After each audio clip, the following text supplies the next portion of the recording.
Meow meow, Mido here.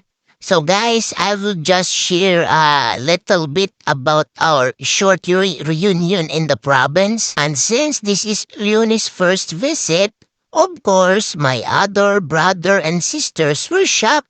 Look at Moriai. He was asking me, who is this Migo? That's Leonie Mori, the plus one of the family.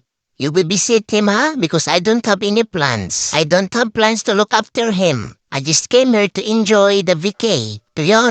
Yon, you go with Mori, yon, huh? He will show you around. You go outside and play because the playground is very big here, yon. Now you are free to run everywhere, yon. By the way, Mori, you introduced Leon to common and unique, oh?